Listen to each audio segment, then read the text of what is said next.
Salut à toutes et à tous, de retour à Cité Swag pour clôturer la première édition, toujours accompagné de Gaël Lepinique qui présente le projet avec Silène. Gaël, alors, un petit résumé de ce projet qui donne la possibilité à des jeunes des quartiers et d'ailleurs aussi de rencontrer des chefs d'entreprise. Surtout qu'aujourd'hui, il y a plus que 40 entrepreneurs, on va dire. Oui, aujourd'hui, ce soir, on avait une quarantaine d'entreprises, mais depuis le début du projet, on a 70 entreprises qui nous ont rejoints. Moi, je veux vraiment parler de l'origine du projet, qui était vraiment de rencontrer les jeunes des quartiers situés au nord de Saint-Nazaire, donc Préséga, Petit Caporal, l'Île du Pé, Plessis, Berthaudrie, Robespierre, parce qu'on a créé quand même quelques liens avec eux, même si tout reste fragile. On a fait de belles rencontres et surtout, l'idée de ce projet, c'était aussi de changer l'image des jeunes des quartiers. On a tous des idées préconçues et ce projet, je pense, contribue à changer l'image qu'on a de ces jeunes. Sébastien Bidet, société Renaissance et West Horizon. Nous sommes venus à Cité Swag ce soir. Nous sommes depuis le début du projet présents. Et dès la première fois sur le Cité Swag de Préséga, ça s'est concrétisé par la prise en formation d'une Bonsoir, je m'appelle Mbaye Kane, j'habite à Saint-Nazaire. Je suis chef d'entreprise de Diarra Couture. Je suis installé le 1er septembre 2013. Je suis installé sur 35 avenue de la République. Je suis là aujourd'hui pour la clôture du première saison du projet de Cité Swag. Et on est là pour apporter notre soutien sur le projet parce qu'on tient beaucoup. Et je pense que c'est un projet qui est hyper important pour les jeunes de Saint-Nazaire. Et on est là pour les jeunes.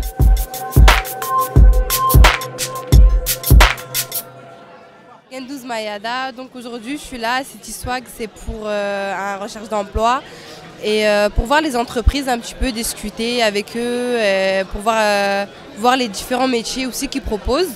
Parce que des fois on ne connaît pas tous les corps de métier et donc c'est intéressant de voir, en fait et de découvrir et de parler avec les professionnels avec eux. Je voudrais remercier ces chefs d'entreprise qui sont des acteurs économiques et qui ont aussi une responsabilité sociale et c'est la démonstration parfaite ce soir, donc merci à vous. Et pour soutenir cette édition, cette clôture de cette édition, Monsieur le maire en personne avec le sous-préfet, ils sont déplacés pour encourager les entreprises, pour encourager l'initiative de Silène. Monsieur le maire David Samzin, alors ça vous inspire quoi cette initiative mise en place par Silène? Sachant que Silène, ce n'est pas son but initial et pourtant ils ont fait l'effort, ils ont pris l'initiative de créer un réseau autour d'entreprises, l'emploi et la formation. Écoutez, alors en tant que président de Silène, permettez-moi d'employer un mot, mais la fierté des équipes de Silène. Parce que vous avez raison de le dire, Silène, son métier, c'est de construire des logements, de les louer, de les entretenir, parfois de les réhabiliter. Et ce n'est pas une commande du président, soyons traîtres. Ce sont les équipes de terrain. Et voilà pourquoi je qualifiais monsieur d'architecte de Cité Swag. C'est-à-dire que c'est une volonté simple, c'est comment on rentre en relation. Et non plus parfois à se toiser les uns et les autres dans les cages d'escalier. Améliorer le quotidien. Et puis, quand même, la situation, la gangrène, c'est quand même le chômage, c'est ceux qui ne trouvent pas d'emploi.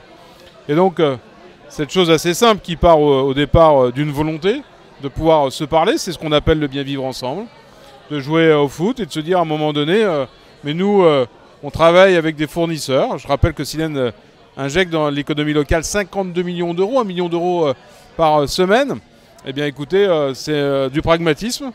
C'est de l'innovation nazérienne et c'est un grand remerciement des équipes de Silène parce que les résultats sont là, monsieur l'a dit tout à l'heure. Ce sont des hommes et des femmes qui trouvent des stages, des contrats à durée de travail déterminés ou indéterminés et en tout cas qui reprennent confiance. Et puis quand on se recroise le lendemain dans la cage d'escalier, les relations sont bien différentes et c'est du concret, c'est simple, ça coûte pas très cher et donc moi je suis fier des équipes de Silène.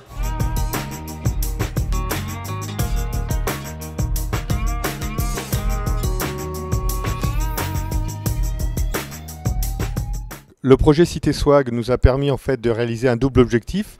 L'objectif de la Silène proprement dit, qui est d'accompagner les jeunes dans les quartiers pour les aider à construire un projet professionnel.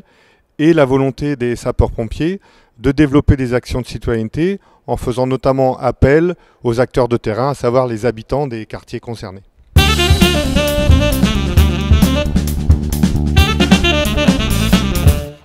J'ai connu le projet Cité Swag à Préséga lors d'un tournoi organisé par la Silène qui m'a permis de rencontrer Gaël et Audrey qui m'ont présenté au commandant Chatron et c'est grâce à eux que je suis pris en ce moment actuellement chez les pompiers en tant qu'engagé service civique.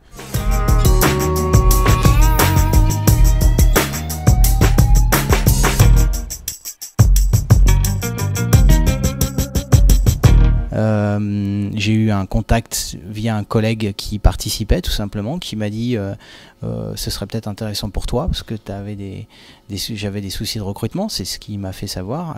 Ça facilite énormément le recrutement, on rencontre des jeunes, il y a de belles surprises. Donc j'ai connu le projet Cité Swag grâce à une copine qui habite au Petit Cap.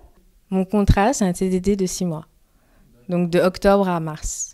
Donc j'encourage les filles et les garçons de se présenter à Cité Swag parce qu'il y a des bonnes occasions, il y a des opportunités en fait. À Cité Swag, j'ai rencontré Monsieur Dupont et je voulais développer le domaine de la relation client. Du coup, j'ai eu la chance d'être pris dans son hôtel pour une durée de 3 semaines en tant que stagiaire. Je propose à toutes les personnes qui veuillent aller à Cité Swag de se présenter, qui ouvre beaucoup de portes sur beaucoup de domaines, ce qui peut être très bénéfique pour certaines personnes. Je suis intervenue dans le cadre du projet parce que je suis sur un dispositif qui s'appelle Hors les murs, dont le principe est de rencontrer les jeunes, d'aller à la rencontre des jeunes sur les quartiers nord de Saint-Nazaire. Donc j'ai assisté au projet depuis le début, à savoir les matchs de foot, donc sur Robespierre, Préséga, etc. Et donc après City Swag. Je trouve que le projet est intéressant parce qu'il permet aux jeunes de rencontrer des entreprises dans une ambiance détendue. Ils peuvent être accompagnés soit par la mission locale, soit par un éducateur, donc quelqu'un qui les met en confiance et qui peut servir aussi de relais entre eux et l'entreprise et ça les met en confiance. Donc en ce sens-là, je trouve que c'est très positif. Et je pense que ça a permis aussi aux entreprises de changer un peu l'image qu'ils ont des jeunes et de se rendre compte que des jeunes vont vers eux et qu'ils ont vraiment envie de travailler, qu'ils ont des CV, qu'ils ont préparé le rendez-vous, qu'ils arrivent avec des CV faits, etc. Est-ce que finalement, au niveau des chiffres de dégâts et réparations et tout, Gaël? Dans les 3 années qui ont précédé le projet Cité Swag, on avait à peu près 300 000 € de dégâts, ne serait-ce que sur le nord de Saint-Nazaire. Et depuis l'été 2016, nous n'avons plus de dégradation sur le secteur du Petit Caporal, de Préséga, de Robespierre. Il reste encore un quartier où on a encore des difficultés, mais on travaille. Et donc on espère que ça va s'améliorer. Monsieur le sous-préfet, alors vous pensez quoi de cette initiative, de ce projet? Je trouve que c'est une initiative absolument formidable. On crée des liens et on est marqué quand on parle effectivement avec les entreprises qui disent mais finalement on recherche ce type d'initiative parce que nous on a des besoins. Et on rencontre des personnes, il n'y a pas besoin d'aller à des kilomètres, on a besoin, y compris, parler avec un représentant d'une chaîne hôtelière qui disait, voilà, moi j'ai besoin de personnes qui parlent anglais, là je les ai trouvées, ici même. Donc c'est une très belle initiative et surtout, le dernier point sur lequel je veux insister, c'est ce tissu. Le bailleur, la collectivité, l'État, la prévention spécialisée qui sont intervenus, la mission locale, Pôle emploi, tous autour d'un même objectif, donc c'est une action qui va être reconduite, c'est sur le long terme, mais d'ores et déjà, voilà, c'est une action qui est partie du terrain et qu'on va essayer de développer. Merci à vous, merci pour votre soutien et bien sûr l'aventure continue avec Cité Swag pour une 2e édition, Gaël. C'est ça, puisque la 2e édition commence au mois de mai avec les matchs de foot. On va étendre le dispositif au quartier ouest, puisque les quartiers de la Chaînée et de la Bouletterie vont nous rejoindre. Et nous rejoindrons également sur la 2e partie à partir de septembre, sur la partie Un jeune, une entreprise. Voilà. Impeccable. On continue à soutenir le projet Cité Swag, toujours ici à Saint-Nazaire, donner de l'emploi, proposer des projets de formation et plein d'autres projets. Merci à vous et à la prochaine. Au revoir.